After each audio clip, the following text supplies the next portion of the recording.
우리는 변덕스러운 사람을 싫어합니다. 우리는 일관된 사람을 좋아하고 신뢰합니다. 왜냐하면 일관성 안에는 성실함, 근면성이 포함되어져 있기 때문에 그렇죠.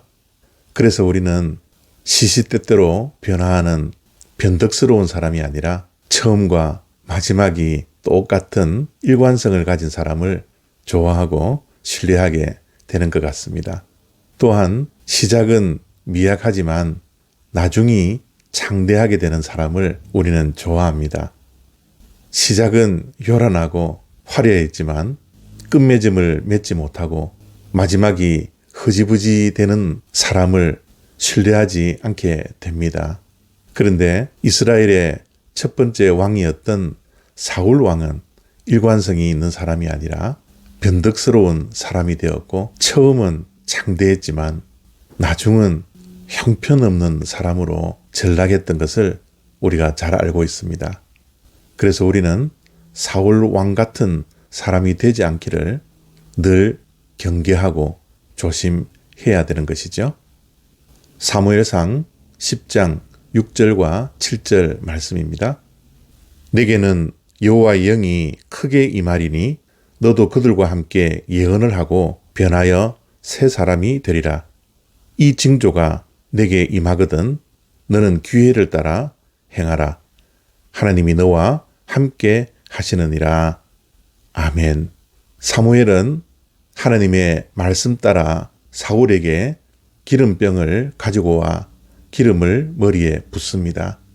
이렇게 기름을 붓는 것은 이제 사울이 이스라엘의 왕이 되었다라는 표시인 것이죠. 그 왕된 징조로서 여러 가지가 있는데 오늘 말씀 중에 한 가지는 사울에게 하나님의 영이 크게 임하고 예언을 하게 되며 새 사람이 된다라는 것입니다. 참 사울은 복받은 사람입니다. 하나님의 은혜를 받고 새 사람이 됩니다. 우리가 예수 그리스도를 믿고 새로운 피조물이 된다라는 것 얼마나 큰 축복입니까? 마찬가지로 사울도 성령을 크게 받고 새 사람이 되었습니다. 사울이 어떻게 새 사람이 되었다고 말씀을 하고 있습니까? 사울이 잘나서요? 사울의 집안이 유력한 집안이기 때문에요? 사울이 겸손했기 때문입니까? 그런 조건들도 갖추었지만 사울이 새 사람이 될 수 있었던 것은 여호와의 영이 크게 사울에게 임했기 때문입니다. 하나님의 영이 우리를 새롭게 합니다. 하나님께서 우리를 새로운 피조물로 만들어 주시는 것이죠. 정말 사람이 새롭게 된다라는 것 쉽지 않습니다.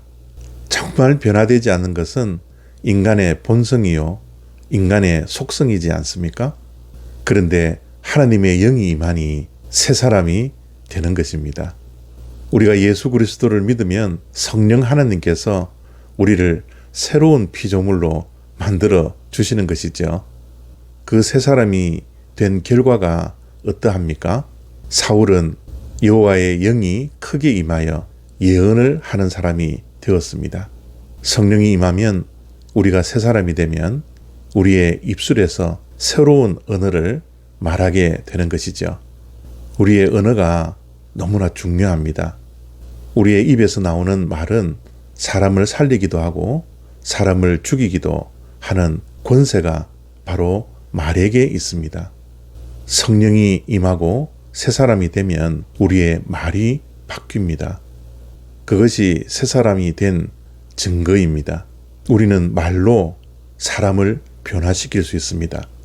하나님의 입에서 나온 말씀이 우리의 삶을 변화시킵니다. 우리 또한 상처 주는 말을 사용하거나 사람을 아프게 하는 언어를 사용하면 그 말을 들은 사람이 깊은 상처를 받습니다. 마음이 아픈 상태로 살아가게 되죠. 우리가 긍정적인 언어를 사용하면 그 말을 들은 사람은 긍정적인 사람이 됩니다. 우리가 부정적인 언어를 사용하면 그 말을 듣는 사람들은 부정적인 사람이 되죠. 우리의 말이 하나님의 말씀으로 바뀌면 그 말을 듣는 자가 하나님의 사람이 됩니다.